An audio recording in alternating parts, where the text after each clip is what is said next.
wabarakatuh.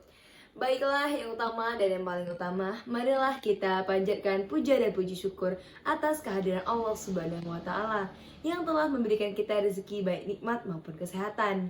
Dan marilah kita curahkan salawat serta salam kepada baginda Rasulullah SAW yang telah mengantarkan kita dari zaman kegelapan hingga zaman yang terang benderang pada saat ini.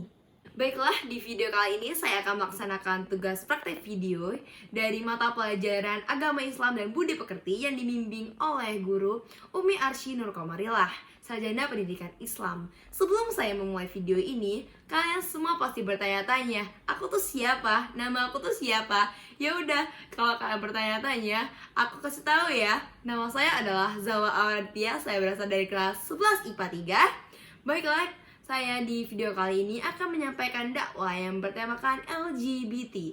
LGBT adalah singkatan dari lesbian, gay, biseksual, dan transgender. Setelah saya membaca banyak artikel, bahwasanya banyak yang mengatakan bahwa hal tersebut disebabkan oleh faktor genetik, hormon, biologis, dan sebagainya. Lalu bagaimana pandangan Islam tentang LGBT? Dan ingatlah kisah Lut ketika dia mengatakan kepada kaumnya, mengapa kamu melakukan perbuatan fahisyah padahal kamu sendiri melihatnya kekejian perbuatan maksiat itu? Quran surah An-Nam ayat 54. Sahabat muslimin dan muslimah sekalian, bahwasanya Allah telah menciptakan makhluknya secara berpasang-pasangan. Allah menciptakan kaum Adam, Allah menciptakan kaum Hawa secara berpasang-pasangan untuk saling melengkapi. Akan tetapi, mengapa kita sebagai umat manusia malah memilih untuk menyukai bahkan mencintai sesama jenis? Sungguh, Allah telah mengharamkan hal tersebut dan sesungguhnya itu perbuatan yang sangat melampaui batas. Saya memiliki sebuah kisah tentang pasangan LGBT yang mendapatkan azab teramat pedih ketika ia masih di dunia. Sebut saja namanya Burhan. Burhan adalah seorang anak yang kaya raya, akan tetapi dia memiliki penyimpangan seksual. Burhan memiliki kebiasaan yang dikatakan kebiasaan yang buruk, yaitu sering ke klub malam, mabuk-mabukan. Dan pada suatu malam, Burhan datang ke klub malam, lalu dia pun bertemu dengan Agus. Entah kenapa Agus ini datang menghampiri si Burhan, dan lalu pun Burhan pun tergoda dengan si Agus ini. Lalu mereka pun melakukan hal yang seharusnya tidak boleh dilakukan. Lama-kelamaan Burhan dan Agus pun memiliki hubungan, yaitu menjadi sepasang kekasih. Tentu saja hal itu tidak diketahui oleh orang tua Burhan. Pada malam berikutnya, Burhan pun datang ke klub malam. Lalu datanglah seorang laki-laki yang menggoda Burhan, yaitu Yanto. Lalu mereka pun, tak lama kemudian mereka pun menjadi akrab. Lalu lama-kelamaan, Yanto dan Burhan memiliki hubungan. Lalu Agus pun mengetahui bahwa Burhan telah berselingkuh dengan Yanto. Lalu mereka pun cekcok dan akhirnya mereka pun putus.